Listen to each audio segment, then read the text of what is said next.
نہاتے دھوتے ہیں اسپیشلی اس رات کو کہ بھئی آج کوئی تہوار ہے یا آج کوئی خوشی کا دن ہے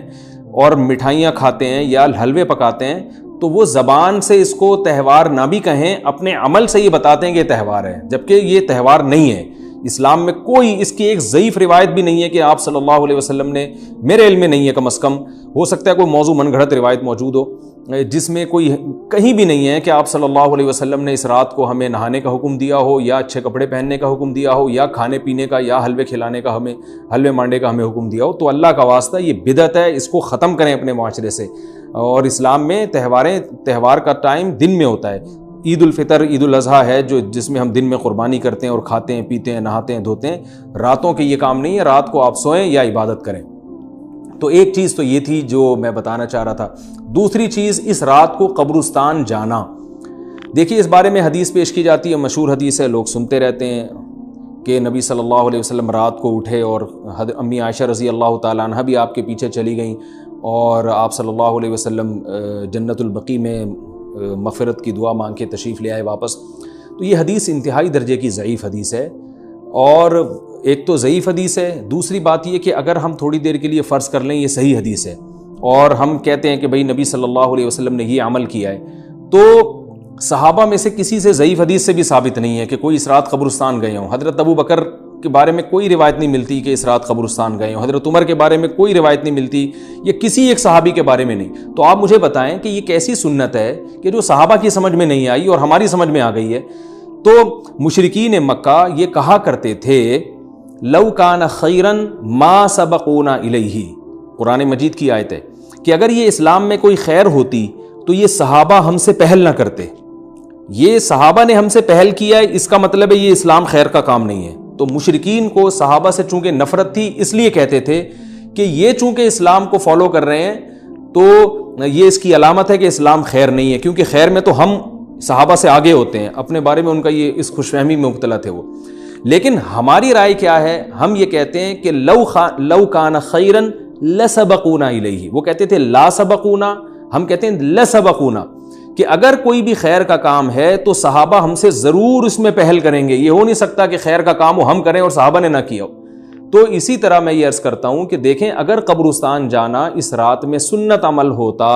تو صحابہ یقیناً جایا کرتے، کوئی ایک صحابی تو گیا ہو، یہ کیسی بات ہے جو صحابہ کی سمجھ میں نہیں آئی اور ہماری سمجھ میں آ رہی اور ہم قبرستان جا رہے ہیں اس رات کو۔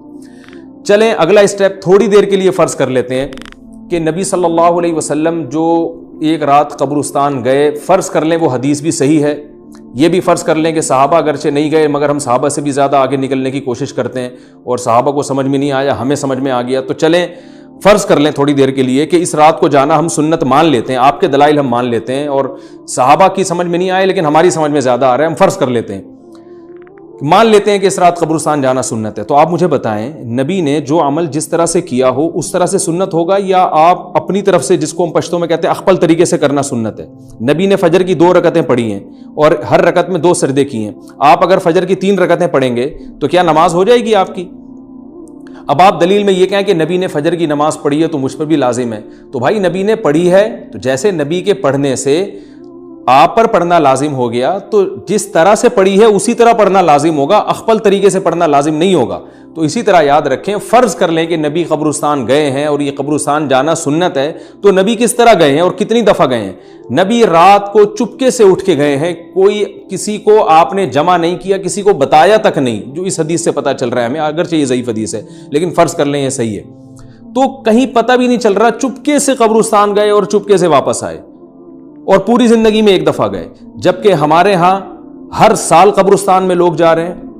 جب بھی شب برات آتی ہے لوگ قبرستان جاتے ہیں، ہر سال۔ نبی ایک دفعہ گئے اور آپ ہر سال جا رہے ہیں۔ نمبر 2، جاتے جتھوں کی شکل میں، نبی تو چپکے سے گئے ہیں، تو آپ رات کو 2-2:30 بجے ذرا چپکے سے اٹھیں اور تنہائی میں جب قبرستان میں وحشت ہو اور اندھیرا ہو اور وہاں قبرستان جائیں، اتنا دم ہے آپ میں، تو ہم کہیں گے بھئی آپ نے نبی کی سنت کو زندہ کیا ہے۔ لیکن آپ تو جتھوں کی شکل میں جا رہے ہیں، نہا دھو کے جا رہے ہیں، خوشبو لگا کے جا رہے ہیں، تیار ہو کے جا رہے ہیں، اور جو کچھ وہاں خرافات ہو رہی ہیں قبرستان میں وہ تو ساری دنیا کو معلوم ہے، میلے ٹھیلے لگے ہوئے ہیں وہاں پہ، گولے گنڈے بک رہے ہیں، برگر بک رہے ہیں،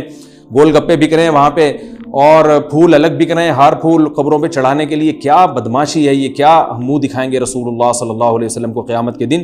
آپ کے سامنے کیا وہ حدیث نہیں ہے کہ نبی صلی اللہ علیہ وسلم نے فرمایا کہ روایت میں آتا ہے کہ کچھ لوگ قرب میدان حشر میں آئیں گے تو ان کے چہرے ایسے ہوں گے جیسے میری امت کے چہرے ہوتے ہیں، میری امت کی شکل ہوتی ہے. حدیث کا مفہوم میں بیان کر رہا ہوں. تو جب وہ حوض کوثر کا پانی پینے کے لیے میرے پاس آئیں گے تو فرشتے ان کو بھگائیں گے، سحقن سحقن. تو آپ صلی اللہ علیہ وسلم پوچھیں گے یہ تو میری امت ہے، آپ تو فرشتے کیا کہیں گے کہ یہ آپ کی وہ امت ہے جنہوں نے آپ کے دنیا سے جانے کے بعد دین میں ایسی چیزیں ایجاد کر لی تھیں جن کا آپ نے حکم نہیں دیا. تو آپ کیا فرمائیں گے؟ سحقن سحقن، دور کرو ان سے. تو ایسا نہ ہو کہ ہم قیامت کے دن رسول اللہ صلی اللہ علیہ وسلم کی شفاعت سے محروم ہو جائیں. تو اللہ کا واسطہ قبرستان مت جائیں اس رات، گھر میں بیٹھیں آرام سے، یہیں بیٹھ کے میت کے لیے مغفرت کی دعا کریں. اور اگر آپ سمجھتے ہیں نہیں یہ حدیث بالکل صحیح ہے اور جانا لازمی ہے تو پھر تنہائی میں جائیں، ایسے قبرستان کا انتخاب کریں جہاں آپ کے علاوہ کوئی بھی نہ ہو، اور پھر چپکے سے جائیں اور پتلی گلی سے واپس آ جائیں آپ. اگرچہ ہم تو اس کو بھی نہیں مانتے، لیکن اگر کرنا ہے تو پھر اس طریقے سے عمل کریں اگر آپ حدیث کو فالو کرنا چاہتے ہیں آپ اپنے خیال کے مطابق. تو یہ دو باتیں ہو گئیں. ایک تیسری چیز کیا ہے؟ کیا قرآن اس رات میں نازل ہوا ہے اور تقدیر کے فیصلے اس رات میں ہوتے ہیں؟ دیکھیے قرآن میں دو جگہ اللہ نے اس مضمون کو بہت وضاحت سے بیان کیا. ایک سورہ دخان میں انا انزلناہ فی لیلۃ مبارکہ کہ ہم نے اس کو مبارک رات میں نازل کیا، اور اللہ نے فرمایا فیہا یفرق کل امر حکیم، اس میں حکمت والے فیصلے ہوتے ہیں اس رات میں. دوسری جگہ 30ویں پارے میں سورہ قدر میں اللہ نے فرمایا انا انزلناہ فی لیلۃ القدر، ہم نے اس قرآن کو لیلۃ القدر میں نازل کیا. اور اس میں بھی اللہ نے فرمایا تنزل الملائکۃ فیہا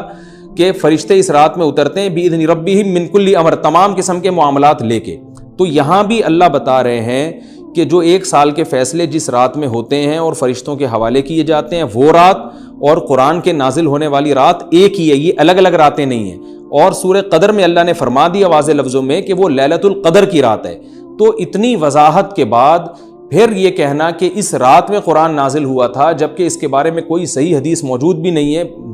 ضعیف یا موضوع روایتیں ہیں، تو یہ بالکل قرآن پر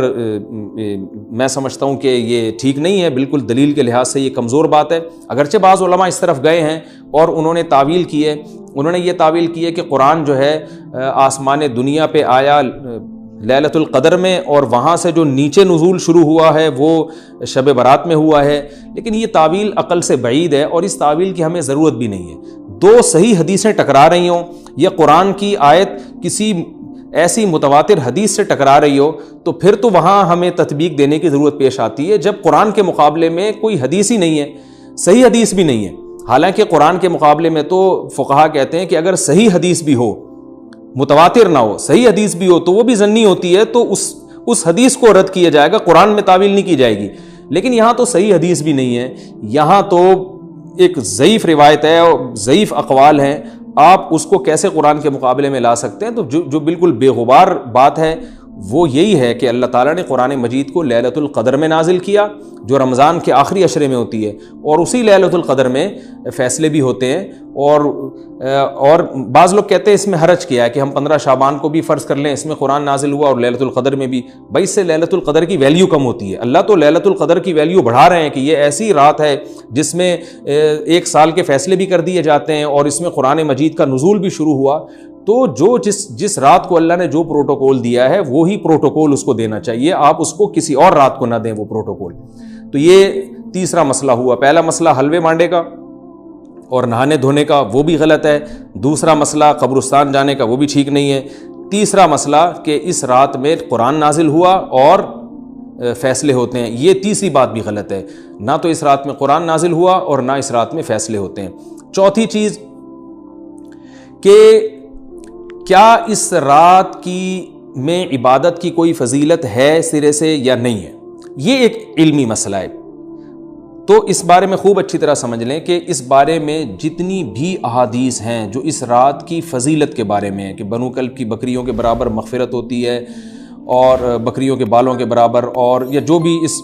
بارے میں روایات ہیں کہ سب کی بخشش ہو جاتی ہے سوائے اس شخص کے جو کسی کے دل میں کینہ رکھتا ہے، تو یہ جتنی اس رات کی فضیلت میں احادیث ہیں تو ایک بات تو خوب اچھی طرح سمجھ لیں،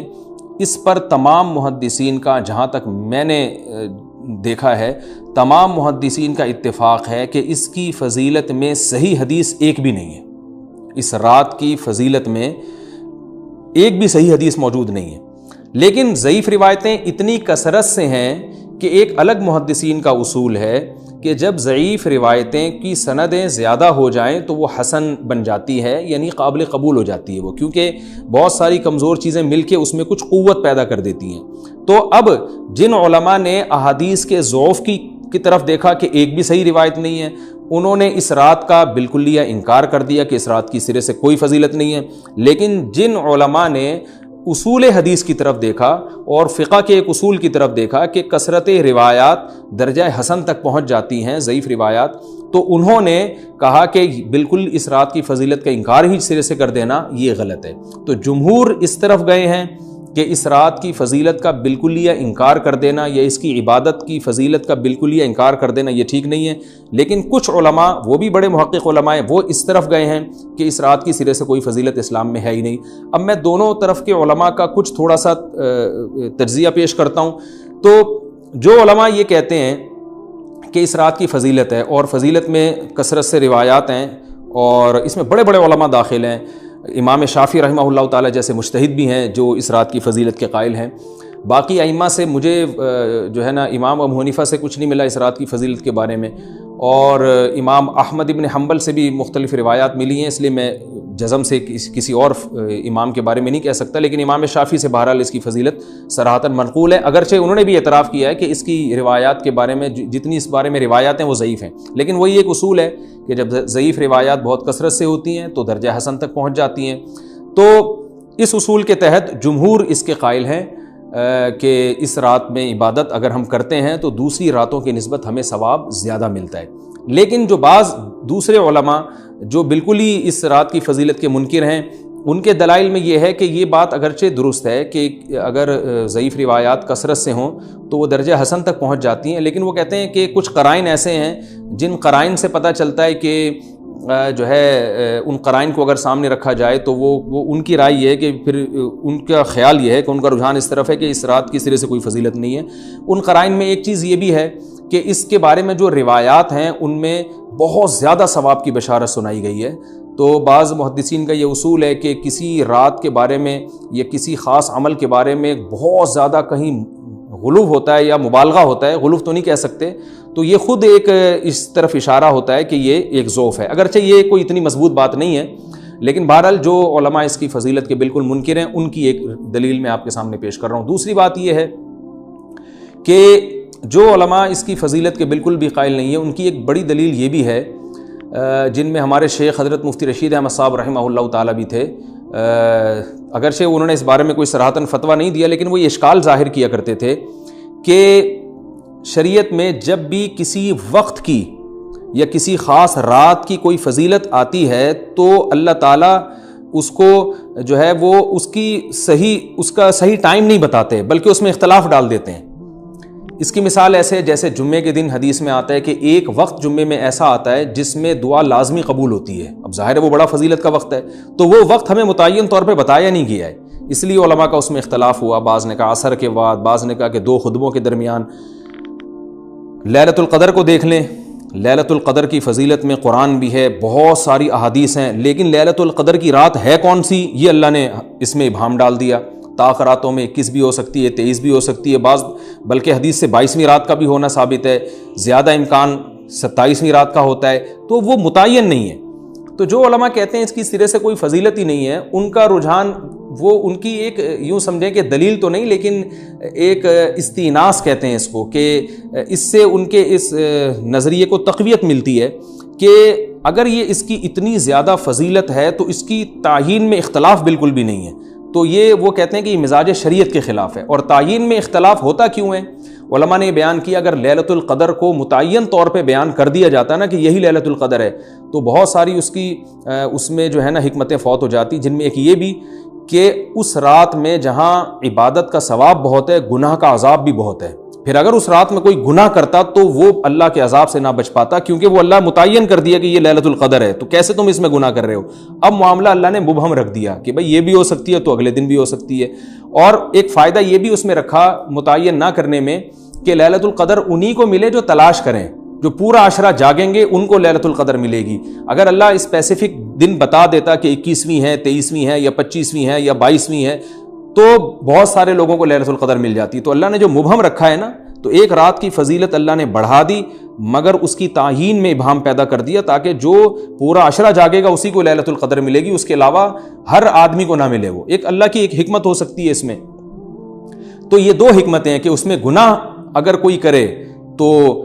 اس پر عذاب نہ آ جائے، کیونکہ اگر متعین کر دیا جائے گا تو پھر گناہ کیسے تم کر رہے ہو اس رات میں، تو اللہ نے اس میں بھی ابہام پیدا کر دیا۔ جو گناہ کرنے والا ہے اگرچہ وہ بڑا گناہ گار ہے اس رات میں، چاہے وہ رمضان کا آخری عشرے میں کسی رات میں بھی گناہ کرتا ہے، لیکن کم از کم اتنا عذر تو ہے کہ اس کو کیا پتا تھا کہ یہ آج لیلۃ القدر ہوگی۔ تو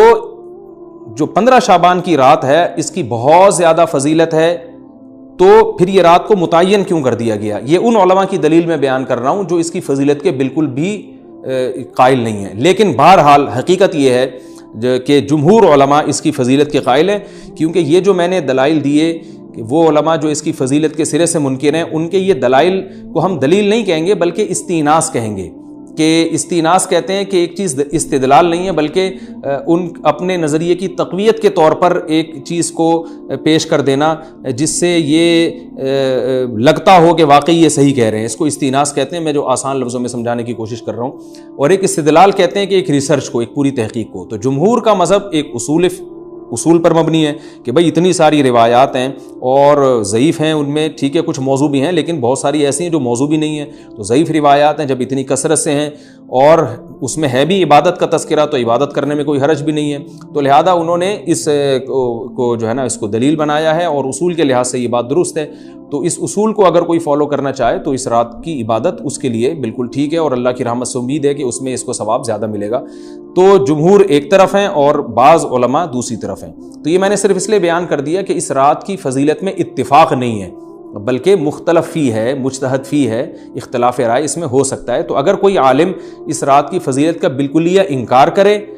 اور ان علماء کا بھی احترام کرے جو اس رات کی فضیلت کے قائل ہیں تو پھر اس عالم پر رد کرنے کا حق نہیں ہے۔ دوبارہ میں اپنی بات کو ریپیٹ کرتا ہوں، اگر کوئی عالم یہ کہے کہ اس رات کی سرے سے کوئی فضیلت نہیں ہے تو اس عالم پر طعن و تشنیع جائز نہیں ہے، کیونکہ ان کے بھی کچھ نہ کچھ استدلالات ہیں۔ ہاں اگر کوئی عالم اس رات کی فضیلت کا انکار کر کے جمہور کے مذہب کو بالکل غلط قرار دیں اور اس عمل کو یہاں اس رات کی عبادت کو بالکل بدعت قرار دیں اور جو اس رات میں عبادت کر رہے ہیں یا اس کی فضیلت کے قائل ہیں ان کو بدعتی قرار دیں تو یہ غلو ہو جائے گا، یہ زیادتی ہو جائے گی جو کہ بالکل غلط ہے۔ کیونکہ جب دونوں طرف دلائل ہیں تو اعتدال والی رائے اختیار کرنی چاہیے، اور کسی ایک طرف بہت زیادہ جھکاؤ یا کسی ایک کو 100% غلط قرار دے دینا، بدعتی قرار دے دینا، یہ درست نہیں ہے۔ تو ہماری قوم میں ایک مزاج ہے کہ بس اپنی رائے کو مسلط کرتے ہیں اور دوسرے کی رائے کو مانتے ہی نہیں۔ تو عوام کے لیے کیا ہے؟ لوگ کہتے ہیں مفتی صاحب کنفیوز کر دیا آپ نے، تو لٹکا کے چھوڑ دیا ہمیں۔ بھائی میں کنفیوز نہیں کر رہا، عوام جمہور کے مذہب کو فالو کرے گی، جمہور میں بڑے بڑے علماء ہیں، وہ اس کی فضیلت کے قائل ہیں اور وہ اس کے قائل ہیں کہ اس رات میں عبادت کرنی چاہیے، تو آپ جمہور کے مذہب کو فالو کر سکتے ہیں۔ تو اب یہ بات تو ہو گئی جمہور کا مذہب، میں نے آپ کو بتایا کہ وہ اس رات میں فضیلت کے قائل ہیں کہ اس رات میں عبادت کرنی چاہیے، لیکن کیسے کرنی چاہیے اس پر تمام علماء کا اتفاق ہے کہ مسجد میں جتھے بنا کے جانا یا اجتماعی عبادت کرنا یہ بالکل بدعت ہے، بالکل ناجائز ہے۔ اسی طرح کوئی مخصوص قسم کی نماز پڑھنا کہ پہلی رکعت میں یہ والی صورت تو دوسری میں یہ والی صورت تو تیسری میں یہ والی صورت، یہ بالکل بدعت ہے۔ صلاۃ التسبیح کی جماعتیں بدعت ہیں۔ تو ایک ہی راستہ ہے آپ کے پاس، آپ عبادت کرنا چاہتے ہیں تو انفرادی طور پر ایسے عبادت کریں جیسے عام دنوں میں آپ عبادت کرتے ہیں، ویسے ہی نماز پڑھیں جیسے عام دنوں میں نماز پڑھتے ہیں۔ کوئی مخصوص صورتیں، مخصوص رکعتیں نہیں ہیں، جتنی اللہ توفیق دے تنہائی میں آپ 2 رکعتیں، تہجد کی 4 رکعتیں، 6 رکعتیں، 8 رکعتیں، 16 رکعتیں، جتنی اللہ توفیق دے آپ رات کو کھڑے ہو کر انفرادی نماز پڑھیں، دعائیں مانگیں اللہ تعالیٰ سے، قرآن کی تلاوت کریں، تسبیحات کریں، جتھے نہ بنائیں مسجد میں، چراغاں نہ کریں، بتیاں نہ لگائیں، قبرستانوں پہ رش نہ کریں، یہ سب ناجائز اور سب حرام ہے، گناہ ہے، اس کا اسلام میں کوئی تصور نہیں۔ کرنا ہے تو صرف ایک کام آپ کر سکتے ہیں کہ صرف عبادت کریں، اور اللہ کی رحمت سے امید کی جا سکتی ہے کہ اللہ تعالیٰ اس رات میں آپ کو عبادت کا دوسری راتوں کی نسبت ثواب عطا فرمائے گا، کیونکہ آپ اگر جمہور علماء کو فالو کر رہے ہیں تو ہمیں یعنی جن کے پاس علم نہیں ہے تو ان کو علماء ہی کو فالو کرنے کا اللہ نے حکم دیا ہے، تو آپ جمہور علماء کی رائے پر عمل کرتے ہوئے اگر عبادت کرنا چاہیں تو اللہ کی رحمت سے امید ہے کہ انشاءاللہ آپ کو ثواب ملے گا. لیکن عبادت کا کوئی مخصوص طریقہ ہرگز نہیں ہے. پمفلٹ بٹ رہے ہوتے ہیں کہ یہ والی صورت پڑھنے سے یہ ہو جائے گا تو یہ والی صورت پڑھنے سے یہ ہو جائے گا، یہ بالکل غلط ہے. تو انفرادی عبادت ہوگی اور ایسے ہی عبادت کا طریقہ ہوگا جیسے پورے سال ہوتا ہے. نماز اسی طرح پڑھی جائے گی جیسے پورے سال پڑھی جاتی ہے، دعائیں مانگی جائیں گی. اپنے طور پر اجتماعی سطح پہ کوئی عمل نہ کیا جائے. اللہ تعالیٰ سے دعا ہے کہ اللہ تعالیٰ ہمیں سمجھنے کی، عمل کرنے کی توفیق عطا فرمائے.